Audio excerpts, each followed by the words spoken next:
దేవుడికి ఒకసారి హల్లెలూయా చెప్దామా? హల్లెలూయా. ఈరోజు ఏ వారం అంట? శుభ శుక్రవారం. ఎందుకంటే ఈరోజు యేసు ప్రభువారు సిలువ వేయబడిన రోజు. ఎందుకంటే అందరూ అంటారు చచ్చిపోయిన రోజు ఏంటి శుభ శుక్రవారం అంటారు ఏంటి అని చెప్పేసి చాలా మంది అనుకుంటారు. ఇది గుడ్ ఫ్రైడే కాదు, బ్యాడ్ గుడ్ ఫ్రైడే అని చెప్పేసి అందరూ అనుకుంటారేమో, కానీ యేసు ప్రభువారు చెబుతున్నాడు. ఎందుకంటే మన పాప క్షమాపణ నిమిత్తము కోసం ఆయన సిలువలో కలవారిలో ఆయన మన కోసము ఆయన ఉదయము 9 గంటల నుంచి మొదలుకొని 3 గంటల వరకు మన కోసం ఆయన ఎర్రటి ఎండలో ఈరోజు మనము దేవుని జ్ఞాపకం చేసుకోవాలి. హల్లెలూయా. ఆ సిలువ ప్రేమ, ఆ సిలువ త్యాగం మనం ఒకసారి జ్ఞాపకం చేసుకోవాలి. ఎందుకంటే ఆయన మన కోసము ఎర్రటి ఎండలో మనం చేసిన పాపములను బట్టి, మనం చేసిన దోషములను బట్టి, మనం చేసిన చూపులను బట్టి, మనం చేసిన పాపములను బట్టి, మనం చేసిన దొంగతనాలను బట్టి, మనం చేసిన ప్రతి పాపమనే ఆ యొక్క క్రియలు బట్టి మన కోసము యేసు ప్రభువారు సిలువలో మన కోసమైన బలిపశువుగా మారిన సమయం. హల్లెలూయా. ఆయన ఉదయం 8 గంటలకే ఆయన సిలువ మరణం ఆ యెరూషలేము వీధులలో ప్రకటన, ఆ పిలాతు ప్రకటన చేసి ఉన్నాడు. హల్లెలూయా. ఆయన 8 గంటలకే యెరూషలేము వీధులలో ఆయనకి అక్కడ సిలువ మరణము ప్రకటన చేశారు. 9 గంటలకి ఆయన సిలువని ఎక్కించి ఆయనని ఎంతో చిత్రహింసలు పెడుతూ ఉన్నారు. హల్లెలూయా. మొట్టమొదటి మాట ఏంటంటే, తండ్రి వీరు ఏం చేస్తున్నారు, వీరికి తెలియదు, వీరిని క్షమించుము. హల్లెలూయా. ఎక్కడుంది అదే 23:34. హల్లెలూయా. లూకా సువార్త 23వ అధ్యాయం 34వ వచనం. యేసు తండ్రి వీరేమి చేయించున్నారో వీరు ఎరుగురు కనుక వీరిని క్షమించమని చెప్పెను. హల్లెలూయా. ఈరోజు మనము ఇక్కడికి వచ్చిన మనమందరం కూడా ఈ శుభ శుక్రవారం అందరూ కూడా మనం కూడి మమ్మల్ని ఈ రీతిగా మనము దేవుని సన్నిధిలోకి వచ్చి మనం కూర్చున్నామంటే ఆయన ఉచితమైన కృప. హల్లెలూయా. ఆ సిలువలో ఆయన క్షమించు, వీరు ఏమి చేస్తున్నారు వీరికి తెలియదు, వీరిని క్షమించు అని యేసు ప్రభువారు ఎందుకన్నా చెప్పండి? ఆయన కావాలని అన్నాడా, లేకపోతే ఏదో ఉద్దేశం పెట్టి ఆయన అబద్ధం అన్నాడా? చెప్పండి. ఎందుకు చెప్పాడు? వీరు ఏం చేస్తున్నారు వీరికి తెలియదు, వీరిని క్షమించు తండ్రి అని ఎందుకన్నా చెప్పండి? ఆయన తెలిసి అన్నాడా, తెలవకన్నాడా? తెలిసి అన్నాడా, తెలవకన్నాడా? మా తగులు తాము రాస్తారు కదమ్మా. తెలిసి అన్నాడా, తెలవకుండా అన్నాడా? తెలిసి అన్నాడా? ఎవరమ్మా చెప్పినారు? తెలిసి ఎవరు చెప్పరమ్మా. ఎందుకంటే యేసు ప్రభువు అబద్ధికుడు చేసినారు. మీరు నిజంగా చెబుతున్నాను, ఆయన తెలిసి చెప్పుంటే ఆయన యేసు ప్రభువు అబద్ధికుడా? చెప్పండి. ఈ రోజు మనం అందరం కూడా పాపాలు చేస్తూ మందిరానికి వస్తున్నాం, రహస్య పాపాలు చేస్తూ మనం మందిరానికి వస్తున్నాము. ఆయన క్షమించే దేవుడు కనుక మనల్ని ఇంకా క్షమించి మనం ఇంకా దేవుని సన్నిధిలో మనం బ్రతికున్నాం. అదే ఆయన క్షమించే మనసు లేకపోతే నీవు నేను ఈ రోజు మందిరానికి శుభ శుక్రవారం వచ్చిన వాళ్ళమా మట్టికి మండైపోవాలి ఇప్పుడు. హల్లెలూయా. అయినా మీరు ఏం చేస్తున్నారు, మీరు తెలియదు, వీరిని క్షమించు అని ఎందుకన్నారంటే వాళ్ళకి తెలియదు కాబట్టి, ఆయన దేవుడు కుమారుడు అని తెలియదు కాబట్టి, ఆ రోమన్ సైనికులు ఆ యూదులు కూడా వాళ్ళకి తెలియదు కాబట్టి దేవుడు కుమారుడని వాళ్ళకి తెలియదు కాబట్టి ఆయన కలవారికిలో ఆయన సిలువలో ఆయన బలియాగ పశువుగా మార్చాడు. ఆయన కొరడా దెబ్బలతో కొట్టారండి. 39 దెబ్బలు ఆయన ఆ యొక్క కలవారికిలో ఆయన కొట్టారండి. హల్లెలూయా. ఎన్ని దెబ్బలు కొట్టారండి? 39 దెబ్బలు కొట్టారండి. ఒక్కొక్క దెబ్బ ఆ రోమా సైనికులు ఆ కొరడాతో దెబ్బ కొడుతుంటే ఆ శరం మొత్తం కూడా అలాగనే లేస్తుందండి. ఈ రోజు ఒక్కసారి మిమ్మల్ని పిలిచి తీసుకుని ఒకసారి గుచ్చితే మీకు అంత నరకం కనబడుతుందండి. ఒక నుప్పురవ తగ్గితేనే మీరు అబ్బా అని అంటారే. మరి యేసు ప్రభువు నీ పాపం నా పాపం క్షమాపణ కోసము ఆయన ఈ రోజు ఉదయం 9 గంటల నుంచి మొదలుకొని 3 గంటల వరకు ఆయన ఏది కూడా తాగకుండా, ఏది కూడా ఆయన తీసుకోకుండా మన కోసం ఆయన ప్రాణపెట్టిన దేవుడు. ఈ రోజు నువ్వు ఎందుకు క్షమించలేకపోతున్నావు? ఎందుకు మనసులకు విరోధమైన పాపములు చేస్తూ ఉన్నారు? విరోధమైన మాటలు ఎందుకు మాట్లాడుతున్నారు? యేసు ప్రభువు ఆయన మన కోసం సిలువలో మన కోసమైన రక్తంలో కాల్చాడే. ఇంకా నువ్వు ఎందుకు విరోధమైన మాటలు మాట్లాడుతున్నావు? ఇంకా విరోధమైన మాటలు ఎందుకు వింటున్నావు? ఆయన సిలువలో మన కోసం ఎప్పుడే ఆయన క్షమించాడండి. ఈ రోజు ఒక విరోధమైన పాపం చేసి వచ్చి అని నువ్వు చేదరించుకుంటావే, నీ బ్రతికి అలాంటిది ఒకసారి నువ్వు జ్ఞాపకం చేసుకుంటున్నావా? ఇతరులను నువ్వు వేలతో చూపించినప్పుడు, వాళ్ళ పాపాలను నువ్వు ఖండించినప్పుడు నీకోసం సిలువల దేవుడు కూడా మీరెవరు నాకు తెలియకపోవాలంటే ఈ రోజు నువ్వు నేను బ్రతికుండే వాళ్ళమా? నీవు నేను కూర్చునేవాళ్ళమా? నీవు నేను ఆ యొక్క మంచి వస్త్రములు ధరించుకొని నీవు నేను వచ్చి ఇక్కడ కూర్చునేవాళ్ళమా? చెప్పండి. మరి ఆయన క్షమించిన రీతిగా మీరు ఎందుకు క్షమించలేకపోతున్నారు? దేవుడు యేసు ప్రభువు ఒక్కసారి ఆ శిలువ ప్రేమ మీరు ఒకసారి జ్ఞాపకం చేసుకోండి. ఆ శిలువ త్యాగము ఒకసారి మీరు జ్ఞాపకం చేసుకోండి. ఒకరు పాపం చేసి వస్తే వాళ్ళు చులకగా చూస్తారే, మరి నీ పాపం ఎక్కడ పోయిందండి? నీ పాపం ఆ యొక్క పండుతుంది కదండి.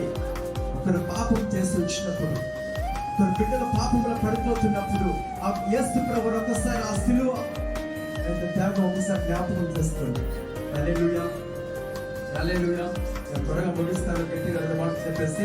ఎందుకంటే మనము ఎప్పుడైతే ఇతరులను క్షమిస్తామో దేవుడు కూడా మనం క్షమిస్తాడు. నువ్వు ఎప్పుడైతే క్షమాపణ కలిగే మనసు నీకన్నా లేకపోతే, భర్త అయినా భార్య అయినా సరే, ఎవరైనా సరే, నీ భర్తని నీ భార్య నువ్వు క్షమించినప్పుడే పరలోక మన తండ్రి కూడా నిన్ను అన్ని మార్లు క్షమిస్తాడు. నీ భర్తను నువ్వు క్షమించలేనప్పుడు, నీ భార్య నువ్వు క్షమించలేనప్పుడు నువ్వు మందిరానికి రావడం ఎందుకు? వాక్యాలు వినడం ఎందుకు? పాటలు పాడడం ఎందుకు? ప్రార్థన చేయడం ఎందుకు? యేసు ప్రభువు ఈ రోజు శుభ శుక్రవారము ఆయన మన కోసం కలవారిగిరిలో మన కోసం మన పాపల నిమిత్తం కోసం ఆయన క్షమించే దేవుడు కనుక ఈ రోజు ఆయన కుమారుడిగా కుమార్తెగా నీ భర్తను నువ్వు క్షమిస్తున్నావా? నీ కుమారుడు నువ్వు క్షమిస్తున్నావా? నీ సగలు నువ్వు క్షమిస్తున్నావా? విరోధమైన పాపము చేస్తూ విరోధమైన ఆ యొక్క బానిసత్వం నువ్వు బ్రతుకుతున్నప్పుడు యేసు ప్రభువు నీ కోసం క్షమించాడమ్మా. హల్లెలూయా. నువ్వు ఎందుకు క్షమించలేకపోతున్నావు? భార్య ఒక మాట అంటే నువ్వు క్షమించలేకపోతున్నావు, భర్త ఒక మాట నువ్వు క్షమించలేకపోతున్నావు. ఎందుకు? ఆ క్షమాపణ లేనప్పుడు నీ కుటుంబ సమాధానం ఎలా ఉంటుంది? నువ్వు ఎప్పుడైతే క్షమిస్తావో నీ కుటుంబంలో సరే వాళ్ళు విరోధమైన పాపమే చేయండి, ఏదైనా పూర్తి మాటలే మాట్లాడి నువ్వు క్షమించినప్పుడే పరలోకమైన తండ్రి కూడా నిన్ను అన్ని మార్లు క్షమిస్తాడండి. నువ్వు ఎప్పుడైతే క్షమాపణ కలిగే మనసు నీకు లేకపోతే నీకు దేవుడు నిన్ను క్షమించలేడు. పరలోక రాజ్యంలో వెళ్ళినప్పుడు, దేవుని సింహాసనం ఎదుట నువ్వు నిలబడినప్పుడు, నీవు భూమి మీద మనసులను ఎన్ని మార్లు క్షమించావు. నీవు విరోధమైన వారిని కూడా నువ్వు ప్రేమించాలి. నీ శత్రువులను నువ్వు ప్రేమించినప్పుడే దేవుడు మన కోసమైన శిలువలో మన కోసమైన త్యాగం చేశాడు. దాన్ని నువ్వు ఎందుకు క్షమించలేకపోతున్నావు? మూతులు ముడుచుకుంటారు. ఒకరిని ఎవరైనా ఒక మాట మాట్లాడితే ఇంకా అది గట్టిగా పెట్టుకుని పగ తీర్చుకునే మనసు మనది. ఒకరు బాగుంటే వాళ్ళని చెడగొట్టుకుంటే మనసు, విరోధమైన మనసు. ఈ విరోధమైన మనసు ఉంటే మందిరానికి రావడం కూడా వేస్టే, మందిరంలో వాక్యం చదవడం కూడా వేస్టే, మందిరంలో వాక్యం చెప్పడం కూడా వేస్టే, నువ్వు పాటలు పాడడం కూడా వేస్టే. విరోధమైన పాపంతో చేసినప్పుడు అది క్షమాపణ కలిగే మనసు నీలో ఉన్నప్పుడే, అది ఒప్పుకొని విడిచిపెట్టినప్పుడే పరలోకమైన తండ్రి కూడా నిన్ను క్షమిస్తాడు. హల్లెలూయా. కోడలే కానీ, అత్త మామలే కానీ, పిల్లలే కానీ, కొడుకులే కానీ, కూతురులే కానీ, ఎవరైనా సరే అది అందరికి సంబంధించిన కుటుంబ సమేతముగా ఈ కుటుంబ వ్యవస్థకి సంబంధించిన మాట ఇది. ఎందుకంటే వీరేమి చేస్తున్నారు వీరికి తెలియదు కనుక వీరిని క్షమించు. అది పిల్లలే కానీ, పిల్లోడే కానీ, ఇంకొక చిన్న పిల్లోడే కానీ, పెద్ద పిల్లోడే కానీ, పెద్ద అమ్మాయి కానీ, ఎవరైనా సరే, కాలేజ్ స్టూడెంట్ కానీ, లెక్చరర్ కానీ, ఎవరైనా సరే ఒక క్షమించే గుణం అన్నప్పుడే నిజమైన క్రైస్తవురాలివి, నిజమైన క్రైస్తవుడివి నీవు. హల్లెలూయా. కాలేజ్కి వెళ్ళే కానీ, నువ్వు డ్రైవింగ్ ఫీల్డ్ ఎక్కడైనా ఉన్నా కానీ, ఏదైనా ఆఫీస్లో ఉన్నా కానీ, ఏదైనా కూడా ఒక మాట అన్నప్పుడు నువ్వు క్షమించాలి. నీ మీద ముద్దులు మోపించినప్పుడు నువ్వు క్షమించాలి. వాళ్ళు పగ తీర్చుకోవడం కాదు, కానీ వాళ్ళు నువ్వు క్షమించినప్పుడే దేవుడు కూడా నిన్ను క్షమిస్తాడు. హల్లెలూయా. చదవండి మత్తయి సువార్త 5వ అధ్యాయం 44 వచనం. మత్తయి సువార్త 5వ అధ్యాయం 44 వచనం. నేను మీతో చెప్పిన ఏమనగా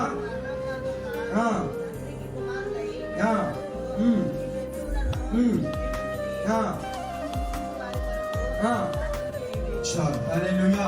ఎందుకంటే దేవుడు చెబుతున్నాడు, శత్రువులు కూడా మనం ప్రేమించాలి, మిమ్మల్ని హింసించే వారి కొరకు మనము ప్రార్థన చేయాలి. మనల్ని ఎవరైతే హింసిస్తున్నారో, ఎవరైతే దుష్కరమైన మాటలు మాట్లాడుతున్నారో, వీడు ఎందుకు పనికిరాడు, వీడు ఇలాంటి వాడని మీ మీద ముద్రలు అవమానాలు వేస్తున్నప్పుడు ఆ శత్రుల సహితము కోసం నువ్వు ప్రేమించాలండి. వారిని మీరు దూషించకూడదు. దూషించిన వారి సహితము కూడా మీరేం చేయాలంట? ప్రేమించాలి. హల్లెలూయా. నీకు చేతన అయితే సహాయం చేయి, నీకు చేతన కాకపోతే ప్రార్థన చేయి. హల్లెలూయా. మనకాలే డబ్బే మేము అంటే ఇస్తామా? డబ్బే మేము ఇస్తామా? ఇవ్వము. మనం చేసేది ఒక ప్రార్థన చేసినప్పుడు దేవుడు మనల్ని ఎన్ని మార్లైతే ఇక్కడ పరలోకం ఈ భూలోకంలో ఎన్ని మార్లైతే మనం క్షమిస్తామో అన్ని మార్లు పరలోకమైన తండ్రి కూడా మనకు క్షమిస్తాడు. హల్లెలూయా. హల్లెలూయా. సరే, మత్తయి సువార్త 5:43 చూపిస్తూ ముగిస్తాను. నీ పొరుగు వారిని ప్రేమించి నీ శత్రువులను దూషించమని చెప్పబడిన మాట మీరు విన్నారు కదా. హల్లెలూయా.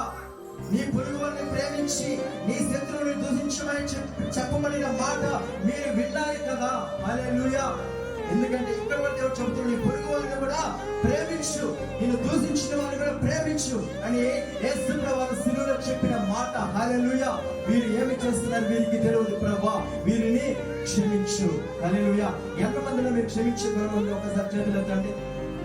నేను క్షమించే గుణం, ఇతరులను కూడా నేను ప్రేమిస్తానండి, శత్రువులు కూడా నేను ప్రేమిస్తానండి, మా ఇంటి పక్కన ఉన్న తగ్గు వేసిన వారిని కూడా నేను ప్రేమిస్తానండి, వాళ్ళ కోసం నేను ప్రార్థన చేస్తానండి, వాళ్ళు కూలిపోవడం కాక, వాళ్ళు నాశనం అయిపోవడం కాక అనే వారి చోట్ల అతను ఒకసారి జ్ఞాపకం చేస్తున్నాం.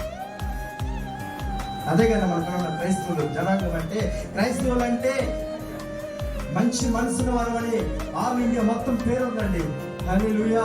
క్రైస్తవులు అంటే మంచివారు, మన కోసం ప్రార్థిస్తారు అని చెప్పేసి మంచి ఒక బిరుదు యేసు ప్రభువు మనకి ఇచ్చాడండి. హల్లెలూయా. ఈరోజు పక్కింటి వారు తగ్గు వేసిన, పక్కింటి వారు ఏమన్నా అన్నా కూడా వాళ్ళని ప్రేమించాలండి, వాళ్ళని దూషించకూడదు. వాళ్ళు ఎప్పుడైతే నువ్వు దూషిస్తావో పరలోకమైన తండ్రి కూడా నిన్ను ఏం చేస్తాడు? క్షమించుడు. హల్లెలూయా. అప్పుడు మీరు చర్చికి వస్తున్న మీరు దేవుని కుమారులుగా, దేవుని కుమార్తెలు అనబడిన వారు మీరు కాదు. నిజంగా దేవుని కుమారులేనా, దేవుని కుమార్తె లేదా మీరందరూ కూడా నువ్వు క్షమించలేని మనసు లేనప్పుడు నువ్వు మందిరానికి రావడం కూడా యేసు ప్రభువు వారు కుమార్తెలుగా కుమారులుగా ఎలా పిలువబడతారు? మీరు పిలువబడలేదు. ఒకవేళ ఇంటి పక్క వారు తగ్గు వేసినా సరే, వాళ్ళు ఆడి పోసుకున్నా సరే, వాళ్ళు తుమ్మెత్తి తూళ్ళు పోసి